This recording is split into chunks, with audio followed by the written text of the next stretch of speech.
Soyez les bienvenus au magazine hebdomadaire de la MINUSCA. Voici le sommaire. La Commission Défense et Sécurité de l'Assemblée nationale a officiellement réceptionné son nouveau bureau réhabilité et équipé grâce à la section de la réforme du secteur de la sécurité de la MINUSCA. La Direction générale de la Gendarmerie nationale a également réceptionné le 17 avril 2023 son nouveau bâtiment réhabilité et équipé. C'est toujours avec l'appui de la section RSS de la MINUSCA. La force de la MINUSCA a remis le 19 avril 2023 une partie du camp Poko où sont basés certains casques bleus aux forces armées centrafricaines. C'était lors d'une cérémonie officielle à Bangui. La mairie de la ville de Bria, saccagée pendant la crise militaro-politique de 2013, a été réhabilitée par la MINUSCA à travers sa section des affaires civiles. Elle est déjà fonctionnelle et au service de la population.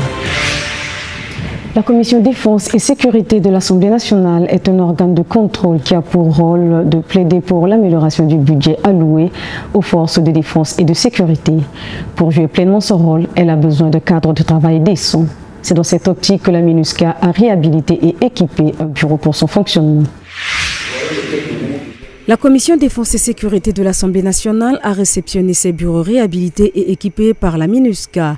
La cérémonie de remise s'est déroulée en présence de la chef de section RSS de la MINUSCA, du troisième vice-président de l'Assemblée nationale, Ernest Mizedio, et des présidents des autres commissions. La concrétisation de ce projet permettra à la Commission Défense et Sécurité de pleinement jouer son rôle en menant à bien ses missions d'organes de contrôle, en particulier la mise en application des recommandations issues de la session d'information réalisée sur le contrôle budgétaire de l'appareil sécuritaire en novembre dernier avec les parlementaires centrafricains. L'objectif de ce projet est de fournir un meilleur cadre de travail aux membres de la Commission Défense et Sécurité de l'Assemblée nationale. Sosten Dengbe, président de la dite commission, se réjouit et interpelle ses collègues pour une bonne gestion des équipements. Ce n'est pas donné pour un député, mais c'est donné pour la commission. Et en donnant pour la commission, on doit utiliser ça en bon escient pour ne pas dire que dans 6 mois, 3 mois, que tout disparaît et qu'on sort. Et je profite de cette occasion pour attirer l'attention des gens. Quand on finit de travailler, on ferme et on demande aussi à la sécurité de bien préserver ces joyaux qui sont là. Rappelons que la section de la réforme du secteur de sécurité de la MINUSCA entretient depuis 2016 de bonnes relations de travail avec la Commission Défense et Sécurité de l'Assemblée nationale. À cet effet, le soutien de la MINUSCA à l'Assemblée nationale s'inscrit également dans le cadre de la mise en œuvre du mandat de la mission qui est de contribuer à renforcer les capacités des organes de contrôle en matière de réforme institutionnelle du secteur de sécurité. 15 600 000 francs CFA, c'est le montant total des travaux d'extension du bâtiment du centre des opérations de la gendarmerie. Il a été réhabilité et équipé en fourniture bureautique, en matériel informatique et télécommunications dans le cadre de l'extension de l'autorité de l'État par la MINUSCA. Reportage. Le 17 avril 2023 s'est tenue à la Direction générale de la Gendarmerie nationale une cérémonie de remise du bâtiment qui abrite le centre des opérations de la gendarmerie, nouvellement réhabilité par la MINUSCA à travers sa section de la réforme du secteur de la sécurité. Cette initiative s'inscrit dans le cadre du renforcement des capacités institutionnelles et opérationnelles des forces de sécurité intérieure. Ce résultat est le fruit d'un travail d'équipe entre la Gendarmerie nationale, précisément son équipe du Centre opérationnel de la Gendarmerie nationale, le service RSS et UNPOL. Il traduit une collaboration fructueuse et de confiance qui est appelée à se poursuivre. Ce projet contribue à promouvoir et à soutenir la restauration et l'extension de l'autorité de l'État. Il a pour but d'offrir un cadre de travail décent aux membres du personnel. Le cœur de la réussite d'une mission opérationnelle, c'est la transmission. Et c'est pour cela que j'avais posé ce problème aux partenaires. Et ils ont vu que j'avais raison et c'est pour cela qu'ils ont volé à mon secours. Ils ont réalisé ce bâtiment et ils ont fait équiper ce bâtiment des moyens que nous avons attendus. Les travaux d'extension de ce bâtiment et la dotation en équipement bureautique et matériel informatique et de télécommunications ont été financés par la MINUSCA à 15 600 000 francs CFA. Dans le cadre de la coopération et d'appui aux forces de défense et de sécurité, le commandant par intérim de la force de la MINUSCA, le général de division Pedro Miguel Suarez, a concédé une partie du camp Mpoko occupé par les casques bleus de la MINUSCA aux forces armées centrafricaines en présence du chef d'état-major des armées centrafricaines, le général de corps d'armée Zéphirin Mamadou. Nos reporters Geoffroy Bata et Fred Iyapende y étaient. La force de la MINUSCA a cédé le 19 avril 2023 une partie de son camp à Mpoko aux forces armées centrafricaines. C'était lors d'une cérémonie qui a vu la présence du commandant par intérim de la force de la MINUSCA, le général de division Pedro Miguel Alves Gonçalves Suarez, du chef d'état-major des armées centrafricaines, le général du corps d'armée Zéphirin Mamadou, ainsi que les chefs de corps et des officiers supérieurs de l'armée centrafricaine. L'événement a commencé par la signature d'un document entre le leadership des deux parties. Puis le commandant de la force de la MINUSCA a remis officiellement les clés des locaux au chef d'état-major des forces armées centrafricaines.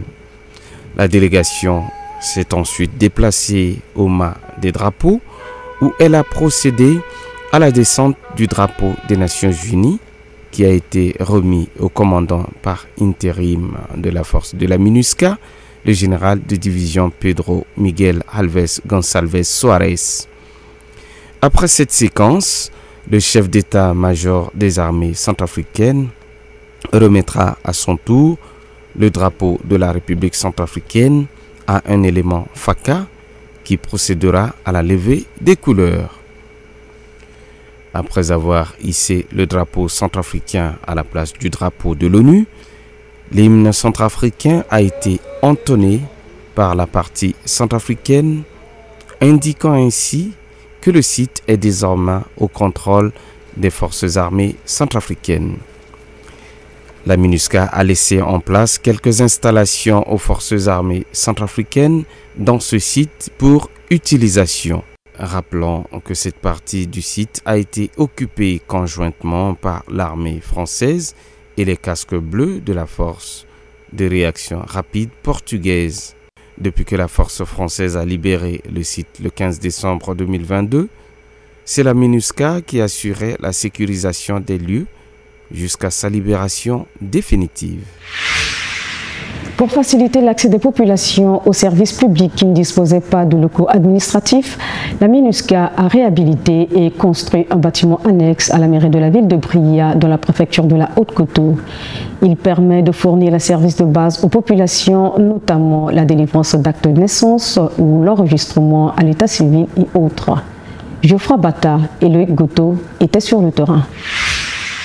Lors de la crise militaro-politique en République centrafricaine, la mairie de Bria a été pillée, vandalisée et démolie. Tous les services municipaux de la ville de Bria étaient logés dans un seul petit bâtiment. À la demande des autorités locales de la préfecture de la Haute-Coteau, la MINUSCA, à travers sa section des affaires civiles, a construit de nouveaux bâtiments pour les services municipaux à Daba, Nido, Dao Mbutu et Bria. Par rapport à l'ancien bâtiment, on était surchargé dans ce bâtiment. Et l'ancien bâtiment n'était pas bien construit. Quand il pleuvait, il y a écoulement dans tous les bureaux. C'est ainsi qu'on avait demandé à la MINUSCA de nous construire ce cabinet-là. L'objectif de ces différentes réalisations est d'améliorer les conditions de travail des collectivités locales, de les rendre plus efficaces et de leur permettre d'offrir des services de qualité à la population. Nous avons pris l'axe Bangui, depuis Ngoubi jusqu'à l'axe Wada. Nous avons établi presque 2000 et quelques logements supplétifs aux enfants qui sont les bénéficiaires. Une salle de conférence et un nouveau bâtiment pour la mairie de Bria ont été remis aux autorités locales par la MINUSCA en janvier 2023 dans le cadre du processus de restauration de l'extension de l'autorité de l'État dans la préfecture de la Haute-Coteau. Ces nouveaux locaux sont équipés en mobilier, de fournitures de bureaux et de matériel informatique. La MINUSCA a également érigé une clôture autour de la mairie de Bria. Dans la Haute-Coteau, avec l'impulsion de notre chef de bureau, nous continuons donc à appuyer les mairies et cet appui ira progressivement afin de nous permettre d'atteindre les résultats au niveau de toutes les communes. Pour toutes ces réalisations dans la préfecture de la Haute-Coteau, la MINUSCA a déboursé 62 millions de francs CFA. L'hôtel de ville de Bria est déjà opérationnel, ce qui permet au personnel municipal de disposer de plus d'espace pour chaque service. Nous recevons tout à l'heure le proviseur du lycée de Fatima à Bangui, M. Sarah Aimé Maurice, dans une interview exclusive. Il répond aux questions de Serge Mbilika sur la lutte contre les violences basées sur le genre au milieu scolaire et sur les comportements des élèves. Restez avec nous.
Nous sommes de retour et merci d'être restés avec nous. Sans plus tarder, nous rejoignons Serge Mbilika qui s'est entretenu avec Sarah Aimé Maurice.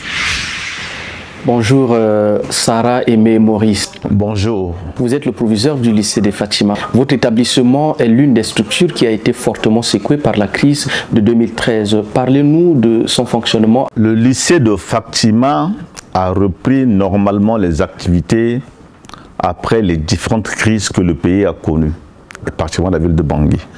En ce moment, nous fonctionnons correctement. Pas un seul moment que l'établissement a été perturbé, ni les activités ont été interrompues par quoi que ce soit. Donc jusqu'à ce jour, les activités pédagogiques fonctionnent normalement au sein de l'établissement qui est le lycée de Fatima. Quelle évaluation faites-vous du comportement des élèves aujourd'hui? On voit qu'il y a une légère différence par rapport au comportement des élèves d'antan. Ça, c'est l'impact des crises que nous avons traversées qui a amené les enfants à changer un peu de comportement. On voit que les enfants n'adoptent pas de bonnes mœurs. La conduite n'est pas tellement bonne. Moi, je dirais qu'elle est seulement assez bonne. Elle n'est pas tout à fait normale. Pourquoi? Parce que ce que nous constatons, ce que nous vivons tous les jours au sein de notre établissement, il ne se passe pas une journée qu'il se produise des bagarres au sein de l'établissement. Il ne se passe pas un moment que les élèves profèrent des menaces, des insultes à l'endroit de leurs propres confrères. Et c'est ce que nous combattons régulièrement. Donc nous avons constaté que, au lieu d'être un lieu de familiarisation, mais de temps en temps, on voit que le comportement des élèves nous interpelle un peu afin de les amener à changer et d'apprendre la bonne conduite. Quelles sont les mesures entreprises pour essayer de pallier ce problème qui paraît un peu grave par rapport au comportement des élèves? Justement, les mesures que nous adoptons, que nous avons adoptées, ce sont les mesures qui sont déjà établies dans le règlement intérieur des établissements d'enseignement secondaire en Centrafrique. Ce sont ces mesures-là que nous essayons d'appliquer par rapport au comportement de nos élèves. Mais malheureusement, ces élèves-là ne tempèrent pas totalement à ces mesures.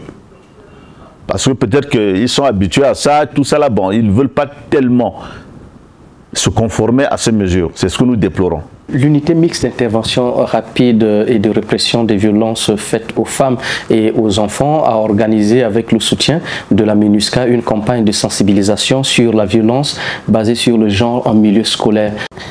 Pourquoi le choix de votre établissement? On est ravis de leur présence parmi nous parce qu'ils viennent dans ce cas nous appuyer en plus du règlement intérieur, alors de savoir que le comportement que nous déplorons au sein de notre établissement d'une manière de routine, selon les règlements intérieurs, sont maintenant ces comportements que, voilà, l'écho est peut-être arrivé loin et c'est pourquoi ces partenaires-là sont venus maintenant faire cette sensibilisation afin de les amener à changer de comportement, à changer d'attitude pour adopter un comportement responsable, un comportement de bon citoyen. Et comment appréciez-vous cette activité? Moi, je l'apprécie parce que c'est venu à point nommé. C'est venu à point nommé. Dans la vie, il faut toujours penser qu'on est toujours seul.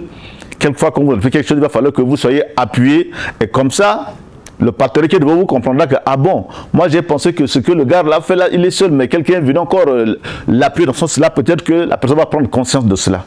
Et donc, avec l'appui de la MINUSCA, ça va amener nos élèves à prendre conscience que, ah, ce que nos responsables pédagogiques ici nous reprochent et qu'on pensait que c'était de la blague, voilà maintenant que ce sont ces mêmes choses-là que ces partenaires extérieurs viennent encore nous sensibiliser dessus. Donc ils vont prendre conscience de cela et vraiment changer, être amenés à changer de comportement et de caractère. Que pensez-vous de l'appui de la MINUSCA dans le cadre de la lutte contre les violences basées sur le genre d'une manière générale et plus particulièrement l'appui qu'elle apporte également au niveau du lycée de Fatima? L'appui de la MINUSCA sur le thème de la violence basée sur le genre, et comme la MINUSCA avait déjà organisé une sensibilisation vis-à-vis des élèves la semaine passée, je crois que ça les a amenés à comprendre ce qu'on appelle violence. Parce que le plus souvent, pour certains, c'est-à-dire pour nos élèves, d'une manière générale, quand on dit violence, les gens pensent seulement à la bagarre, à ceci. Or, dans ce que la MINUSCA est venue faire, que les propos que nous tenons, c'est un comportement, vous voyez, qui impacte sur le comportement ou bien sur l'esprit de quelqu'un, ça c'est déjà une violence. Et là maintenant, ils ont compris que violence ne veut pas dire seulement porter un coup à quelqu'un, mais les propos que vous tenez vis-à-vis de votre partenaire, de votre voisin, ces propos peuvent vraiment avoir un effet négatif. Et là maintenant, les élèves ont compris que la violence, c'est pas seulement la bagarre comme ils ont l'habitude de penser comme ça, mais c'est aussi, c'est dans la manière de se comporter, dans la manière d'agir et tout ça. Donc, et je crois que ça c'est venu à point nommé. Et j'apprécie vraiment cet appui de la MINUSCA. Pour terminer notre entrevue, avez-vous un message à lancer à l'endroit des parents du lycée de Fatima d'une manière générale et des élèves aussi en particulier afin d'adopter un comportement responsable vis-à-vis des élèves? Nous avons coutume de leur dire qu'ils sont les citoyens de demain. Ça, c'est la relève. Il va falloir qu'ils adoptent un comportement responsable pour que d'ici demain, si on leur passe le témoin, qu'ils soient à même de prendre en charge le pays. Et donc, j'interpelle nos enfants de changer de comportement, d'adopter de bonnes habitudes, une bonne manière de faire, parce que nous qui sommes là, aujourd'hui, demain, on va leur passer le témoin. Et il va falloir qu'ils soient en mesure de gérer le pays qu'on va leur céder. Également, mon message à l'endroit des parents d'élèves. Comme il est dit de coutume, les parents sont les premiers éducateurs. J'interpelle tous les parents d'assumer correctement leur responsabilité d'éducateur. Ils doivent dire à leurs enfants pourquoi je vous mets à l'école.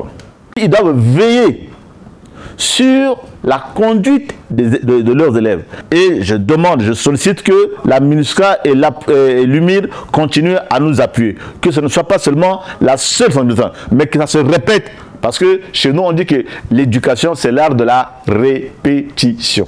Nous vous remercions, Monsieur Sarah Maurice Aimé, Je rappelle que vous êtes le proviseur du lycée des Fatima. Ainsi prend fin le magazine hebdomadaire de la MINUSCA. Je suis Ingrid Swembo. Prenez soin de vous et au plaisir de vous retrouver très bientôt.